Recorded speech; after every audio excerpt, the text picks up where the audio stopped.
Mdzina la Atate, ndi la Mwana, ndi la Mzimu Woyera. Amen.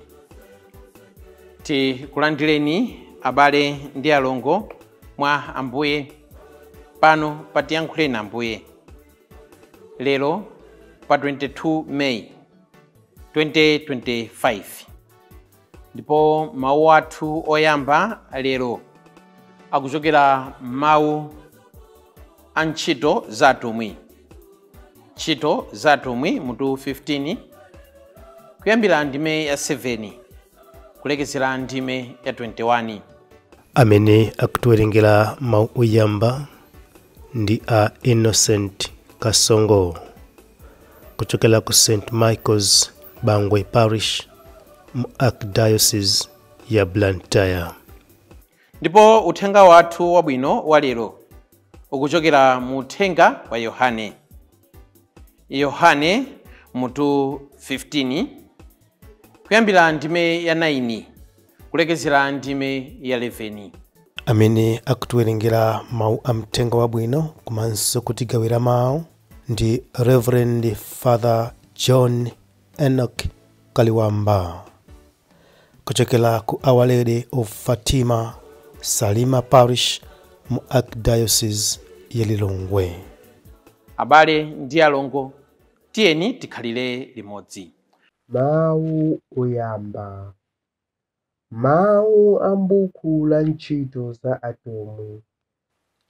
Atakambirana nthawi yayitali, Petro adayimirira adawawuza kuti, abale anga, mukudziwa kuti pa masiku oyamba aja Mulungu adandisankha ine pakati pa inu, kuti ndilalike uthenga wabwino kwa anthu a mitundu ina, kuti amve ndi kukhulupirira. Ndipo Mulungu amene amadziwa mitima ya anthu adawachitira umboni pakuwapatsa Mzimu Woyera, monga adapasira ifeyo. Mulungu sadasiyanise konse pakati pa ife ndi iwo, koma adayesera mitima yawo ndi chikhulupiriro chawo. Tsono mukumuyeseranji Mulungu pakuyika m'khosi mwa ophunzirawo goli limene ngakhale makolo athu kapena ife tomwe tidalephera kulisenza. Iyayi, timakhulupirira kuti chopulumutsa iwowo ndi ife tomwe, ndi kukoma mtima kwa Ambuye Yesu. Onse mu msonkhanomo adangoti chete, kumamvetsera Barnabasi ndi Paulo akufotokoza za mmene Mulungu adachitira zizindikiro ndi zozizwitsa pakati pa akunja kudzera mwa iwowo. Pamene iwo aja adatha kulankhula, Yakobo adati, abale anga, mundimvere. Simoni wafotokoza za mmene Mulungu pachiyambi pomwe adakumbukira anthu a mitundu ina, pakupatula ena pakati pawo kuti akhale anthu akeake. Zimenezi zikuvomerezana ndi mawu a aneneri.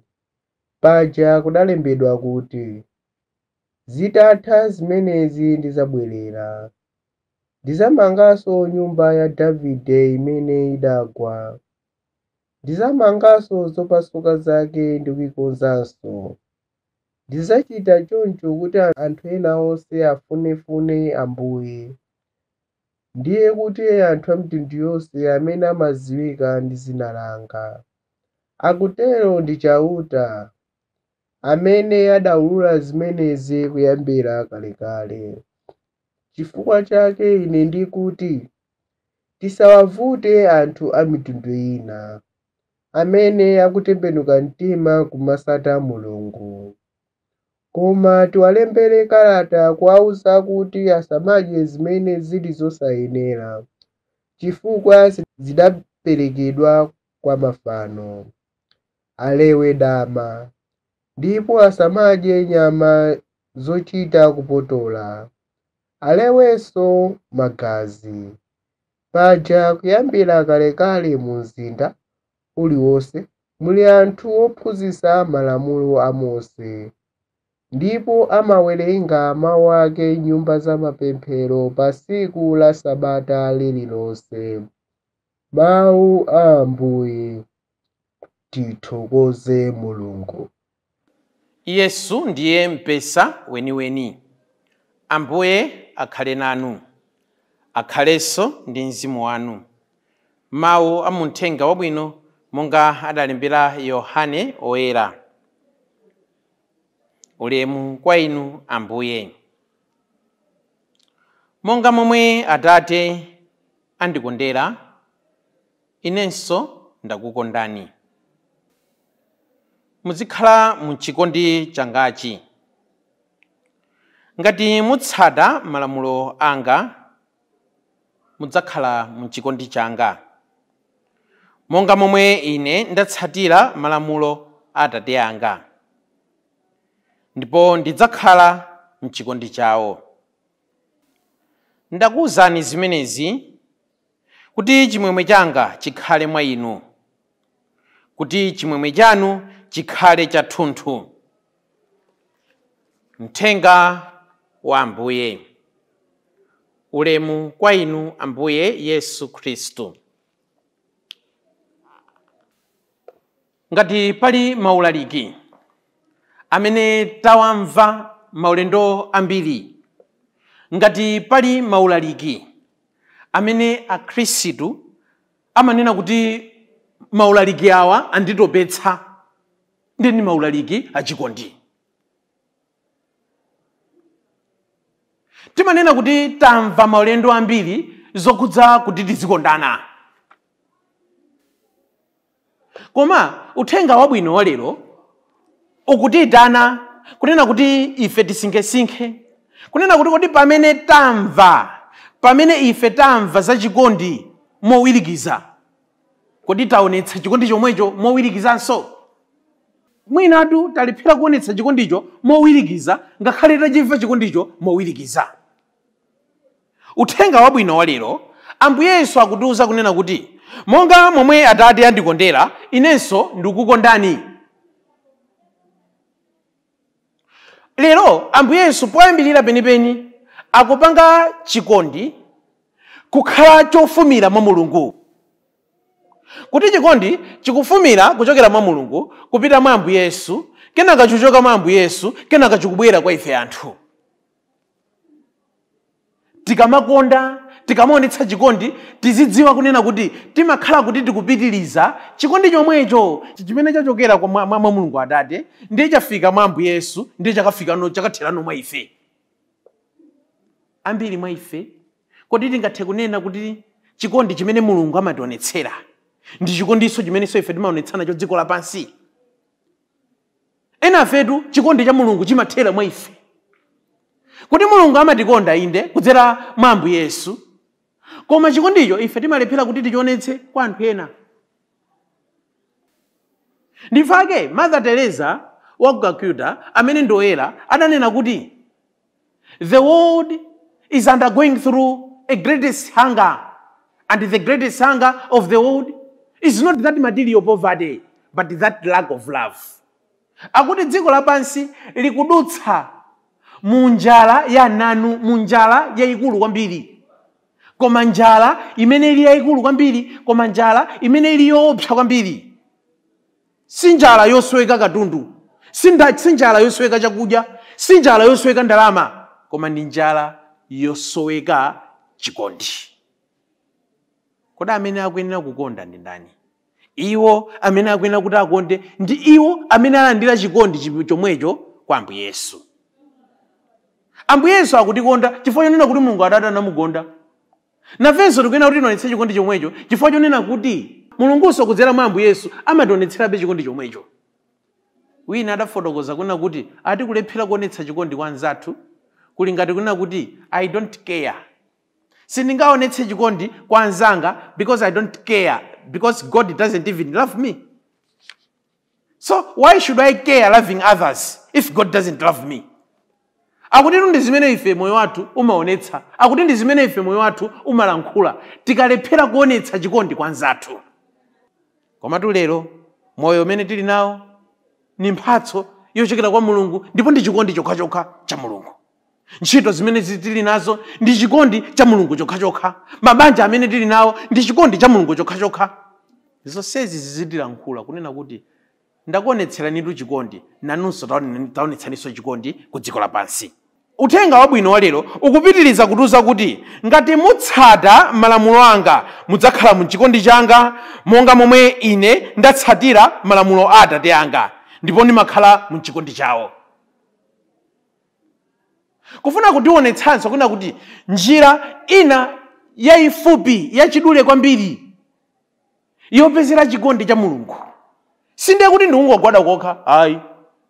Ambiri mwa ife timaganiza kunena kuti tingathe kuchipeza chikondi cha Mulungu tikamangosala zakudya. Ambiri mwa ife timaganiza kuti tingathe kuchipeza chikondi cha Mulungu tikamangogwada nkudzuka. Ambiri mwa ife timaganiza kuti tingathe kuchipeza chikondi cha Mulungu tikamakwera mapiri atali. Chikondi cha Mulungu timachipezanso pakutsatira malamulo a Mulungu. Tikuyenera kuti tipange malamulo a Mulungu kukhala gwero la chikondi cha Mulungu moyo mwathu. Pamene ife tatsatira malamulo a Mulungu timakhala mu chikondi cha Mulungu.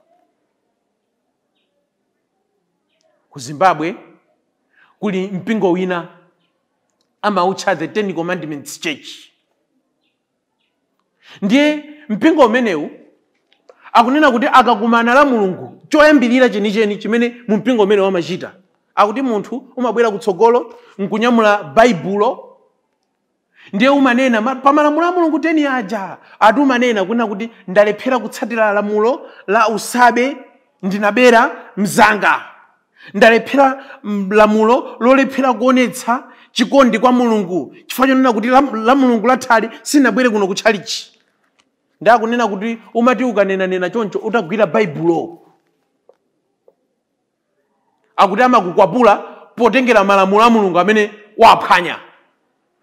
Ndani mango zifunsa kuna kuti koma titangoti zimene zitazibweretsa mu mpingo wa Katolika ambiri mwa ife ngati mango khalira kukwapulidwa. Chifukwa chonena kuti the more that we want the love from God timalephera kusunga malamulo a Mulunguwo. Tadiyeni ife mwa ife tisingesinge zimenezi kuti chikondi chimene ndimachifuna mwa Mulungu ndimachionetsa potsatira malamulo a Mulungu. Ngati musunga malamulo anga mudzakhala mu chikondi changa chomwecho monga mmene ine ndimasungira malamulo a Mulungu ndipo ndili mu chikondi cha Atatewo. Sitidzaonetsa kunena kuti Mulungu timamukonda chifukwa chonena kuti tikungosala zakudya. Sitidzaonetsa kunena kuti Mulungu timamukonda chifukwa chonena kuti ife tikukwera mapiri. Sitidzaonetsa kunena kuti ife Mulungu timamukonda chifukwa chonena kuti poyenera kugwada mu ntchalichi tikugwada, poyenera kudzuka tikudzuka. Tidzaonetsa kunena kuti Mulungu timamukonda ndipo Mulungu adzatikonda ifenso posunganso malamulo ake. Kenaka uthenga wabwino wa lero ukupitirizanso kunena kuti ndikukuwuzani zimenezi kuti chimwemwe changa chikhale mwa inu, kuti chimwemwe chanu chikhale chathunthu. God is so much concerned. Jesus Christ is so much concerned with our joy. Ambuye Yesu lero pamene akutiuza zimenezi chifukwa chonena kuti ali ndi chidwi chapaderadera kuti tonsefe tikhale ndi chimwemwe. Ambuye Yesu amafuna kunena kuti ife tikhale anthu amene tili ndi chimwemwe. Ndi chifukwa kuti fotokozera zonena kuti tizisunga malamulo a Mulungu.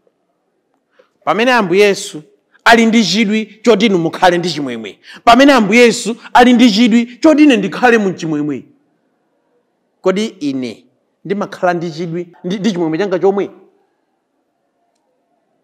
Limene ndipo zilo lathu limene ife tikuyena tigawane komaliza. Mwina atu Mulungu angatomafuna kunena kuti ife tili ndi chimwemwe tikhale ndi chimwemwe. Mwina atu Mulungu angatomafuna kunena kuti inu mukhale ndi chimwemwe. Pamene ife tomwe sitiziganizira za chimwemwe chathu chomwe. Timafuna nthawi zonse tizikhala m'mavuto owaya padala. Timafuna nthawi zonse tizikhala m'mavuto okachita kukwakolosa. Timafuna nthawi zonse tizikhala m'mavuto onena kuti mwina tidakatha kuwapewa. God is so much concerned with your joy. Jesus Christ is so much concerned with my joy.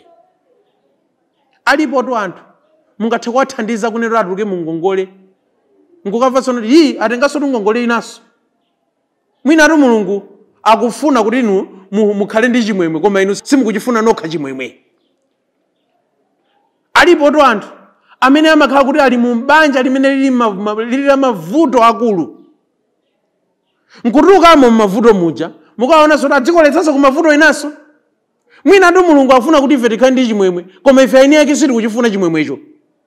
Alipo anthu amene boma limatha kuwakhululukira kuti takumasulani chifukwa cha Pasaka takumasulani. Nkukamva sonoti abaso atawamangaso akawatsekeraso.